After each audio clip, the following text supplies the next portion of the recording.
Hello दोस्तों, उम्मीद है आप सब बढ़िया होंगे और बेहतर महसूस कर रहे होंगे। हम लोग पढ़ रहे हैं DLA third semester lesson plan और DLA third semester lesson plan में आज हम लोग देखेंगे लेसन प्लान नंबर 12। तो लेसन प्लान नंबर 12 बनाने के लिए सबसे पहले आप ऊपर पाठयोजना संख्या 12 लिख लेंगे हिंदी में और उसके बाद एक कॉलम बना लेंगे। इस कॉलम में लिख लेंगे दिनांक, जिस दिनांक को आप पढ़ा रहे हैं। दूसरा कक्षा लिख लेंगे, जिस कक्षा को आप पढ़ा रहे हैं। विषय लिख लेंगे, जो विषय आप पढ़ा रहे हैं। कालांश लिख लेंगे, जिस कालांश में आप पढ़ा रहे हैं। और अवधि लिख लेंगे 40 मिनट। इस तरह से आप कॉलम बना लेंगे। फिर नीचे आएंगे प्रकरण पे। प्रकरण में आप जो भी प्रकरण पढ़ा रहे हैं वो यहाँ पे लिख लेंगे। तो मेरा प्रकरण था वन्य जीवों का संरक्षण। चूँकि यह विज्ञान टॉपिक था तो हमने वन्य जीवों के संरक्षण को ले लिया था। उसके बाद प्रकरण लिखने के बाद हम आएंगे सामान्य उद्देश्य पे। सामान्य उद्देश्य में लिखेंगे पहला, बच्चों में विज्ञान विषय के प्रति रुचि उत्पन्न करना। तो पहला हो जाएगा बच्चों में विज्ञान विषय के प्रति रुचि उत्पन्न करना।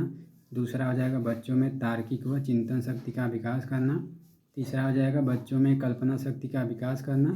चौथा हो जाएगा बच्चों में वैज्ञानिक दृष्टिकोण का विकास करना। और पाँचवा हो जाएगा बच्चों को दैनिक जीवन में विज्ञान की उपयोगिता बताना। ठीक है, तो इस तरह से यह सामान्य उद्देश्य हो जाएगा। आप भी सामान्य उद्देश्य लिख सकते हैं। सामान्य उद्देश्य लिखने के बाद आप लिखेंगे विशिष्ट उद्देश्य। तो विशिष्ट उद्देश्य में पहला हो जाएगा ज्ञानात्मक उद्देश्य। ज्ञानात्मक उद्देश्य में लिखेंगे बच्चों को वन्य जीवों की उपयोगिता के बारे में बताना, यानी ज्ञान प्रदान करना। दूसरा हो जाएगा बोधात्मक उद्देश्य। बोधात्मक उद्देश्य में लिखेंगे बच्चों को वन्य जीवों की उपयोगिता का बोध कराना। और तीसरा हो जाएगा प्रयोगात्मक उद्देश्य। प्रयोगात्मक उद्देश्य में लिखेंगे बच्चों को वन्य जीवों की संरक्षण और देखभाल संबंधी प्रयोग कराना। ठीक है, और चौथा हो जाएगा कौशलात्मक उद्देश्य।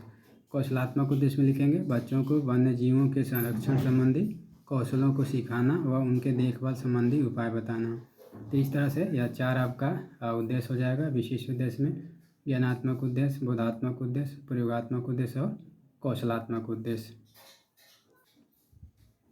उसके बाद हम आते हैं सहायक सामग्री पे। सहायक सामग्री में लिखेंगे चाक, दस्तर, पॉइंटर तथा अन्य शिक्षणोपयोगी वस्तुएं, यानी जो भी शिक्षणोपयोगी वस्तु ले जा रहे हैं उसको लिख लेंगे।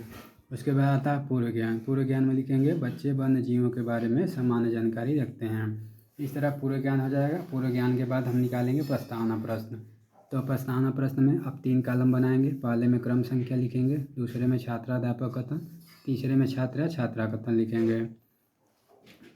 उसके बाद क्रम संख्या के बाद यहाँ पहला लिखेंगे बच्चों, जहाँ पेड़ पौधे अधिक से अधिक पाए जाते हैं उस स्थान को क्या कहते हैं। तो बच्चे बताएंगे वन या जंगल कहते हैं। उसके बाद हम बताएंगे वनों या जंगलों में कौन रहते हैं। तो वनों या जंगलों में हाथी, शेर, बाघ, लोमड़ी, गैंडा रहते हैं। और तीसरा है हाथी, शेर, बाघ और लोमड़ी इत्यादि जानवरों को किस नाम से जाना जाता है। यह समस्यात्मक हो जाएगा, बच्चे नहीं बता पाएंगे। तो इस तरह से आपका प्रस्तावना प्रश्न बन के तैयार हो जाएगा। आप देख सकते हैं प्रस्तावना प्रश्न किस तरह से निकलवाए गए हैं। उसके बाद प्रस्तावना प्रश्न के बाद हम आएंगे उद्देश्य कथन पे। तो उद्देश्य कथन में हम लिखेंगे बच्चों, आज हम लोग वन्य जीवों के संरक्षण के बारे में अध्ययन करेंगे। तो इस तरह से उद्देश्य कथन भी बन के तैयार हो जाएगा। उसके बाद हम आते हैं प्रस्तुतिकरण पे। प्रस्तुतिकरण में लिखेंगे शिक्षण बिंदु, छात्राध्यापक कथन और छात्र या छात्रा कथन। शिक्षण बिंदु में लिखेंगे वन्य जीवों का संरक्षण। और शिक्षण बिंदु हो जाएगा वन्य जीवों का संरक्षण। इसमें छात्राध्यापक कथन में 1 से 2 प्रश्न भी पूछ लेंगे, जैसे वनों या जंगलों में कौन कौन से जीव रहते हैं। यहाँ हो जाएगा हाथी, शेर, बाघ, चीता रहते हैं। दूसरा हो जाएगा वन्य जीव संरक्षण से आप क्या समझते हैं। तो यहाँ छात्र मौन हो जाएंगे। ठीक है, उसके बाद हमारा विधि हो जाएगा। विधि में हम बताएंगे प्रश्नोत्तर विधि, आगमन विधि, अनुकरण विधि। और यहाँ स्पष्टीकरण हो जाएगा, जैसे बच्चों, हम लोग जिस परिवेश में रहते हैं इसके अलावा भी एक परिवेश है जिसे वन या जंगल कहा जाता है। इस वन या जंगलों में विभिन्न प्रकार के जीव जंतु रहते हैं जिन्हें वन्य जीव के नाम से जाना जाता है। इन वन्य जीवों का संरक्षण करना अति आवश्यक है, जिससे ये सभी वन्य जीव सुरक्षित रह सकें।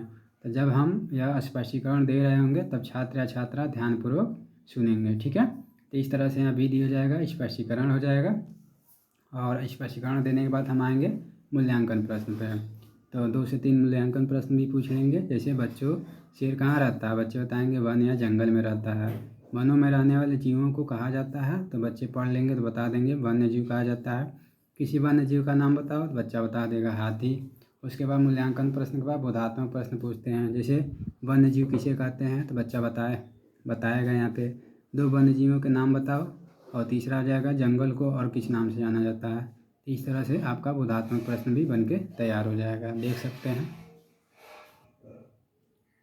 फिर हम आते हैं श्यामपट्ट कार्य पे। श्यामपट्ट कार्य में हो जाएगा हमारा दिनांक हमारा 10 जुलाई को था, 10 जुलाई डाल दिए थे। विषय हमारा विज्ञान था तो हमने विज्ञान डाल दिया था। प्रकरण हमारा वन्यजीव संरक्षण था तो हमने वन्यजीव संरक्षण डाल दिया था। और यह श्यामपट्ट चार्ट हमने बता दिया था कहाँ से खरीदना है, और ये सिल्वर कलर का कलम भी कहाँ से खरीदना है मैंने पहले वीडियो में बता दिया था। उसके बाद लिखेंगे भारत के प्रमुख वन्यजीव अभयारण्य। तो जो भी भारत के प्रमुख वन्यजीव अभयारण्य है उसका नाम लिख लेंगे हम।